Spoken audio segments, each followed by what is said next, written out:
People's Platform. Good evening and welcome to the People's Platform. I'm Niresh Eliyatambi. My guest tonight is Thyagi Ruwanpathirana. She is the regional researcher at Amnesty International. And tonight we are going to discuss truth and reconciliation, or the truth about reconciliation. Good evening and welcome, Thyagi. Thanks, Niresh, for having me. So, it's been almost 15 years since the war ended. And this term, this phrase, truth and reconciliation, has been bandied about. We've heard it thousands of times. We've had committees, commissions, we've had all kinds of things, officers being set up. But has much been achieved in this 15 years? So that's the million-dollar question, I guess. And I think that question needs to be asked primarily from the people who've been affected by the war, the victims' communities, especially in the north and the east, who to a large extent are still suffering the consequences of the war. Some of them haven't got their land back. Thousands are still protesting on a daily basis for the past 7 years, asking for information and the truth about what became of their loved ones. And added to that, I think there are new points of conflict that are coming up, especially in the north and the east, with new land tensions as well. So this is kind of the overarching picture where we're talking about moving on and reconciliation without really addressing the atrocities that were committed during the war.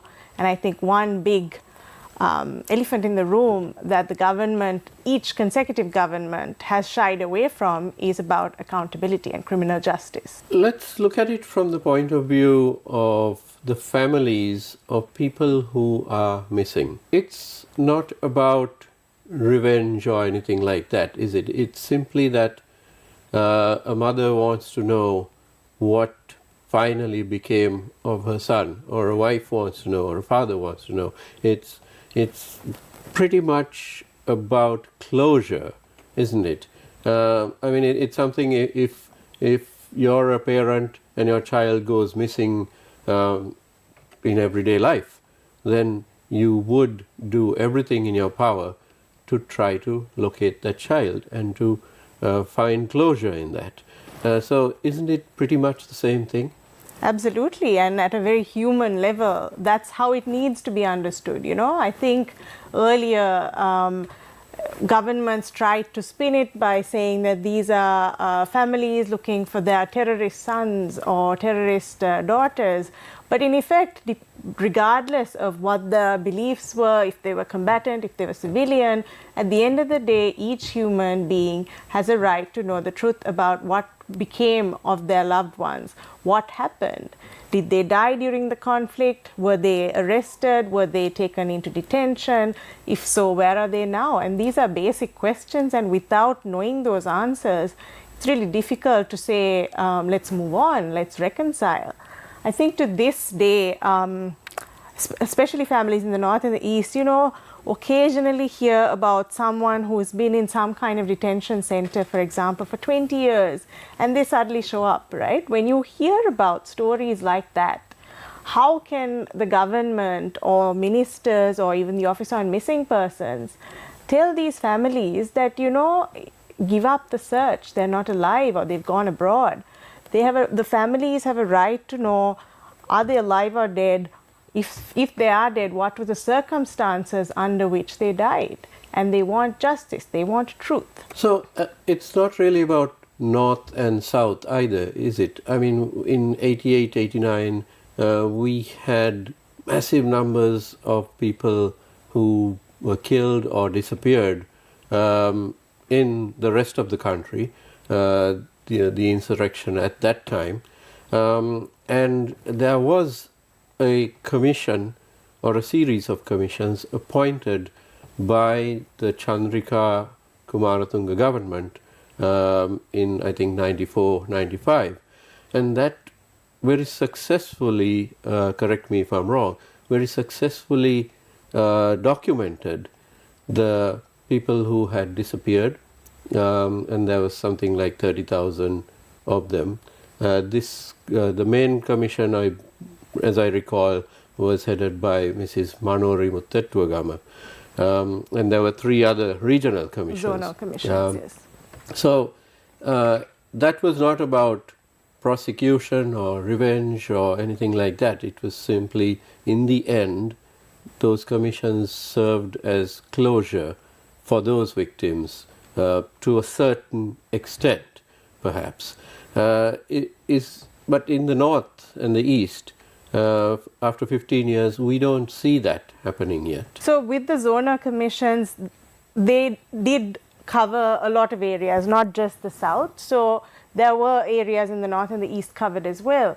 But I think what came of it was that apart from it being a glorified documentation process, which serves to an extent as state acknowledgement, because these were commissions of inquiry appointed by the president and a state entity. So there was a level of acknowledgement that there were disappearances in the country, right? And actually Amnesty's own figures on enforced disappearances in Sri Lanka is from 60,000 to 100,000, and those figures include the southern insurrection disappearances as well as the north. So, and these figures were arrived at using the figures that were used by or given by presidential commissions of inquiry. But I think, I mean, even in the north and the east, there have been multiple commissions, right? There was the Maxwell Paranagama Commission, there was the, which I think found out something like 20,000 odd persons disappeared. Then there was the LLRC Commission. Again, a number of disappearances were documented as well. So now there is so much commission fatigue because there have been a number of commissioners who have come, delved into the same past over and over and over again, documented it, and in some cases even provided the government with a closed envelope of people who they think needs to be prosecuted based on the information they've collected. Of course, that's not a criminal inquiry. It's a commission of inquiry. They don't they're not really judicial bodies. So there has to be a judicial inquiry, an investigation into these, which can be complemented by these processes, and there needs to be prosecutions. In fact, during the Paranagama Commission hearings, I think I sat through about 60-70% of them all over the country, in the north and the east. There was a presence of the Attorney General's Department at the hearings. So the victims would go to the commissioners, talk about who went missing, and the Paranagama Commission would then direct them to the Attorney General's Department. But what happened to them? That's the thing. I think that's really the elephant in the room, where everything stops at a report or a commissions of inquiry report, which is then handed over to the president, and then nothing gets done. And the victims are like, why did we engage with this process? What did we gain out of it?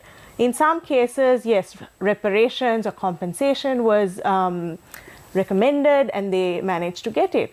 But for those who are really after the truth, who want to know, or who people who kind of know what could have happened, and I'll give you an example. So for example, there were people at the end of the war who were handed over on the basis that the military made a promise that they would be inquired into and then released. These were people who may have been in the LTT movement for a day, because the LTT also forced civilians to take up arms during the end of the conflict, right?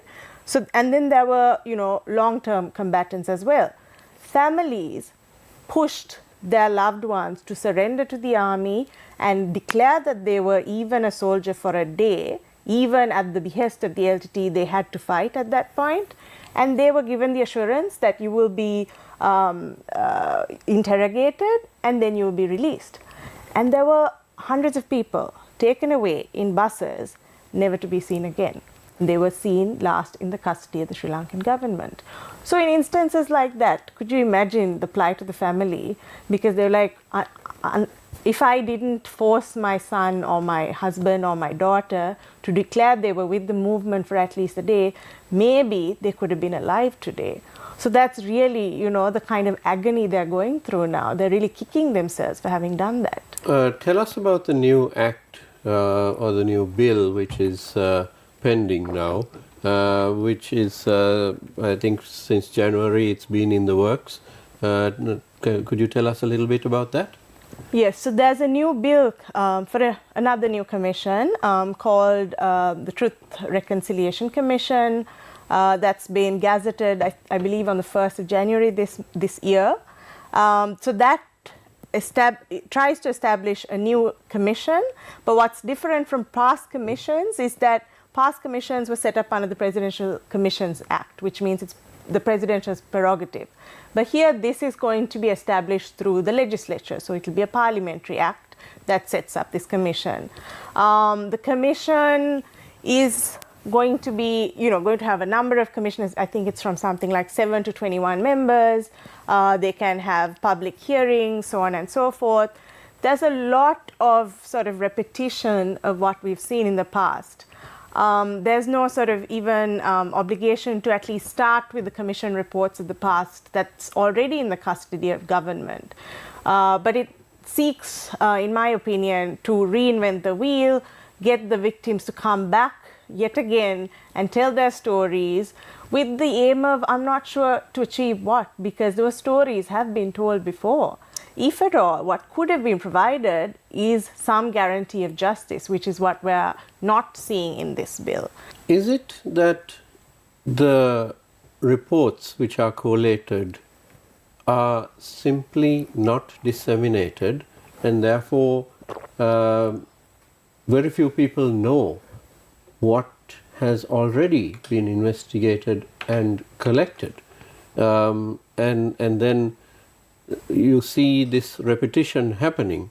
I mean, how many reports from presidential commissions of inquiry, and there have been many commissions which have investigated absolutely every subject you can think about, from why the Samanalawewa Dam was leaking to mass disappearances throughout the country. But we are generally not privy to these reports because it goes to the president and then that's about it, isn't it? And what happens to those presidential reports? So generally, if the commissions were set up under the Presidential Commission of Inquiry Act, then at the end of the commission sittings, they collate the report and they hand it over to the president. So and this, mind you, the entire exercise is run at the taxpayers' money, right? Like that's state expenditure. But there is no obligation on the president to make these findings public. So essentially, in the past, I think when commissions of inquiry were set up, it's a colonial thing, they were sort of envisioned to be this kind of mechanism to look at malpractices of the state, to take sort of remedial action. It's not really meant to be an instrument to be used against or when there are human rights violations, for instance. But this happened. And so some presidential commission reports are made public, and then some of them are still at the National Archives, which are publicly accessible. Or even if they are not made public, 30 years after, you can go access it at the National Archives. So to an extent, most of this is accessible. Manori Muttatugama's commission reports, Parnagama's at least one report is made public. The interim reports have been made public. But there's no follow-up action. That's the thing. I think in many governments, we see when something happens, let's appoint a commission, they look into it. That's almost like now become a gimmick. It's become a joke that people know that if someone says we're going to set up a commission, nothing's going to come out of it. So that's kind of like the approach. But I think with this commission, the new bill that's out, I think it says there's a provision for it to be submitted to Parliament and things like that. But only difference, what's bad about it, the big elephant in the room that I spoke about earlier, is the justice element.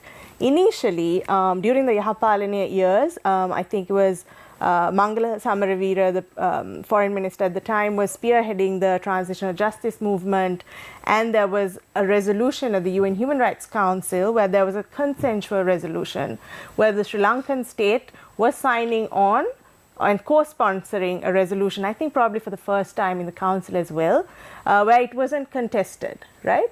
And there was a promise made by the Sri Lankan government that they would embark on transitional justice and that there would be a truth commission, there would be an office on missing persons, there would be a reparations office, and what is understood to be a hybrid court, because it was supposed to be a court that was going to have the participation of foreign and Commonwealth judges. But out of these, the Reparations Office and the Office on Missing Persons were set up, the TRC and the hybrid court weren't. So what's happening now is the government sort of trying to bring back elements of that past, but without having a comprehensive accountability mechanism to go with it. So what this bill does is that it has links to accountability, meaning if victims come forward and say that there's been a crime that's taken place, I saw it, I'm a witness to it, the commission can come up and say, okay, you can go and complain to the police about it, as if they haven't already. And so there are these sort of almost farcical links to accountability without really having a commitment to follow through those very things that people have been protesting and demanding justice around. Okay, with that we'll take a short break and we'll be right back.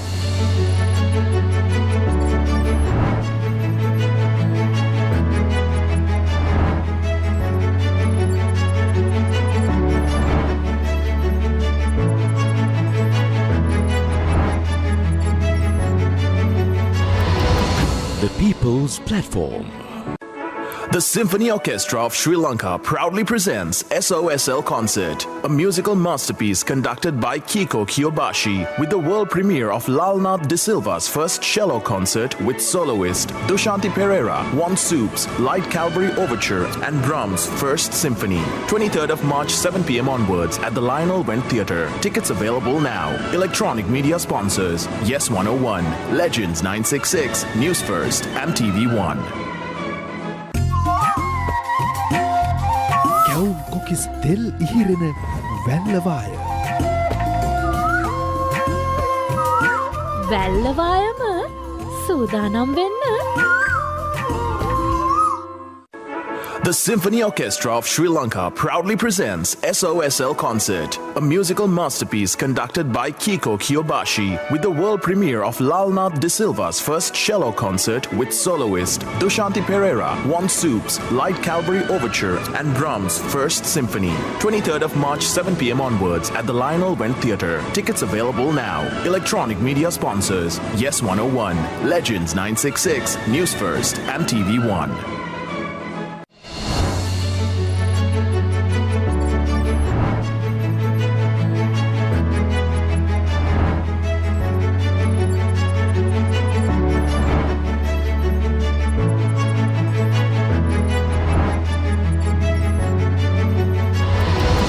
The People's Platform.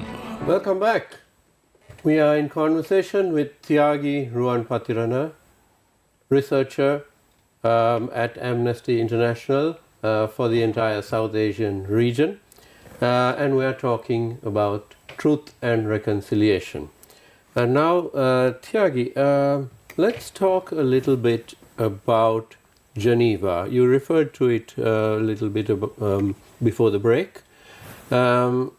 Now, it seems to me that for the last 15 years or so, the government of Sri Lanka has kept getting hauled back before the various UN commissions, like a child who's been summoned to the principal's office. I mean, yes, for a few years, fine, but it's been 15 years, and Sri Lanka seems to give a lot of promises and then seems to be beating around the bush, and finally next year, same story, a lot of reports, a lot of countries talking about us, and nothing much seems to happen.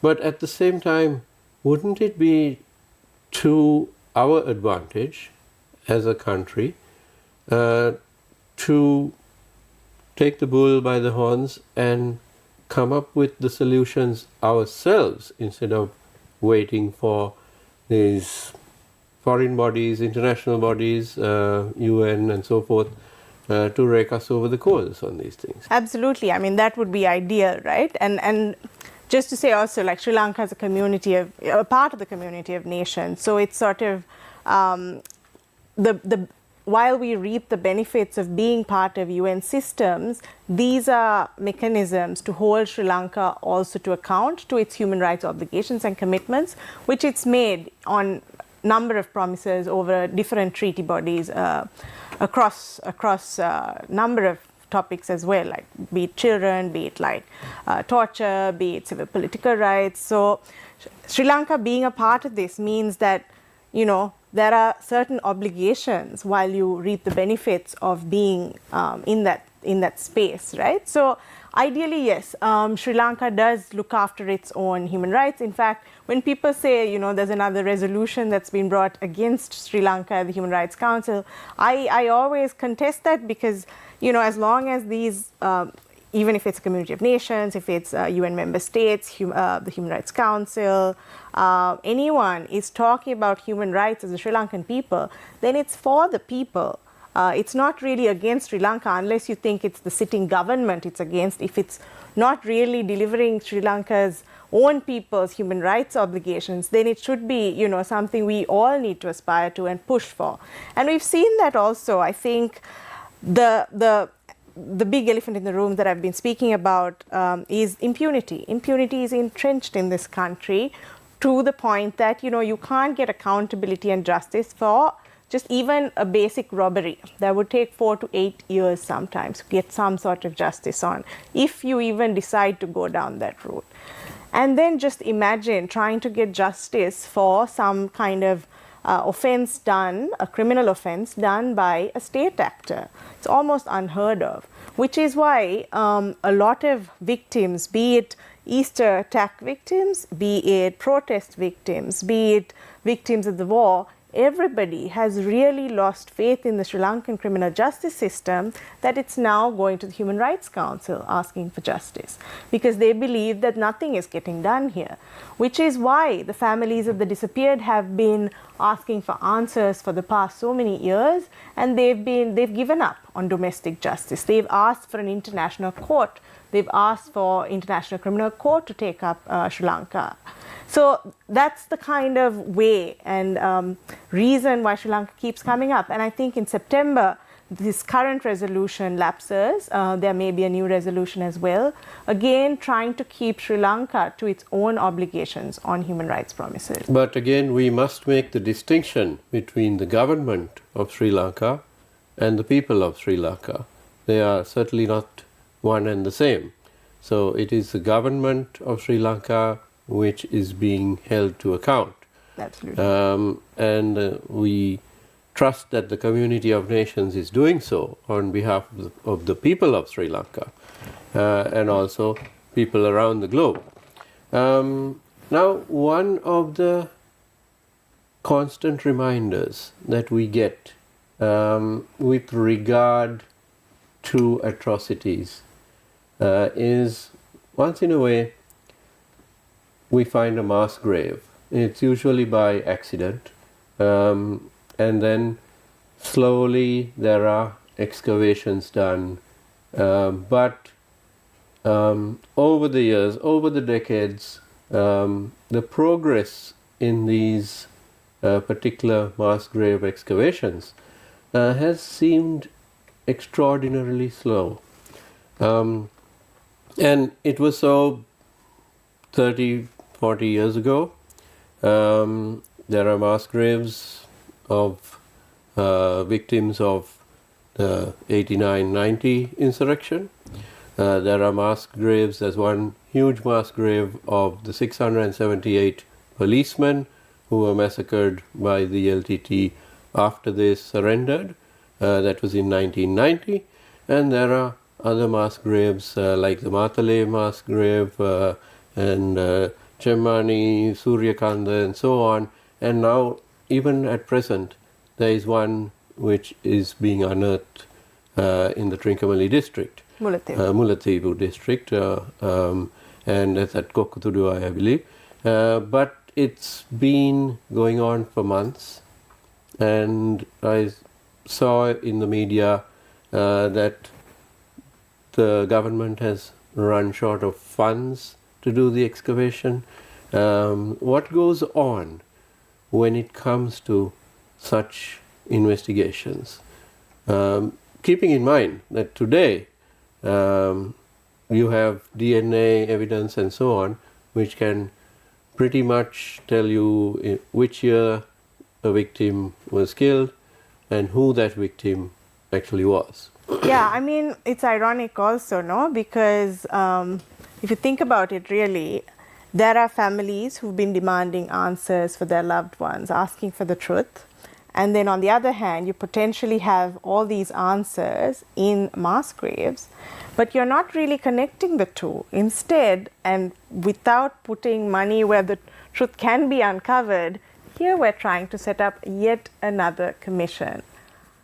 And that's really where, you don't see genuine political will to see through the truth angle, at least, not even justice. But I think it may be the case that many people in consecutive governments are really afraid of what the truth might unravel and who could have been responsible for those things. So that may be really the reason why there's no real incentive to go through them. I mean, a lot of things that has to happen when a mass grave site is discovered hasn't been done. For example, there has to be sort of ante-mortem data collected from people in the area to see whether, say, what's unearthed from the ground then has to be matched with people so that they can make a match to see who those could have been. And, even in Mana a couple of years ago, a big mass grave site was found. Again, to this day, we don't have answers. So that's where I'm saying where this entire exercise, and that's what actually the victims have been saying. Last year, there were at least 4 victim statements around the proposal for a Truth and Reconciliation Commission saying, hey, let's see the government first implement some of the recommendations of their own commissions in the past. Let's see answers and the truth uncovered from existing mass graves. Let's see the surveillance and harassment that's going on a daily basis in the north and the east stop. Let's see new land acquisitions on contested land stop. Let's see the Prevention of Terrorism Act, which consecutive governments have made promises to repeal or at least issue a moratorium on its use. Let's see those stop for a bit so that we can believe the government when it says it's genuine about truth and reconciliation. Instead, just a couple of weeks ago, during Mahasivaratri, there were people who were arrested. The PTA was used last November as well. So while all of these things are going on, while truth could have been uncovered in mass graves, you're not really delivering on those. So in this context, I can see a lot of victims really rejecting this new commission, which is a shame. Truth and Reconciliation Commission bill, which is coming in, Thyagi, do you believe that it's completely insufficient, or do you want to see some additions and changes to it where it would have more teeth and it could be the solution? A lot needs to happen for it to be a genuine process. For starters, I think that link to accountability and a dedicated mechanism for accountability has to be in place before we even talk about another Truth and Reconciliation Commission. That's one. I think the second thing is, like I said, all the trust building mechanisms, initiative, efforts have to happen so that the people this commission is intended for feel safe approaching the commission, want to engage with the commission with the foresight of seeing something happen without, they've engaged with so many commissions in the past. They've not got anything out of it apart from in some cases, compensation where they choose to accept it. And then at the same time, there has to be so much change legally through the legal regime that needs to happen as well. So, for example, Sri Lanka's domestic law doesn't recognize some of the war crimes. War crimes, crimes against humanity haven't been legislated into domestic law. So what that means is a murder or a murder of several people could be just prosecuted as murder as opposed to a war crime or crimes against humanity. Those are international crimes, and those the kind of offenses that are in the local criminal justice system don't capture the gravity of the offense. Those laws have to be passed before we start talking about a Truth and Reconciliation Commission and accountability if there's genuine will. So clearly a lot needs to be changed in this bill. And with that, I'm afraid we're out of time. My thanks to Thyagi Ruwanpathirana of Amnesty International for all her insights into this very important subject. Thank you very much for watching. We'll see you tomorrow night at the same time. Good night.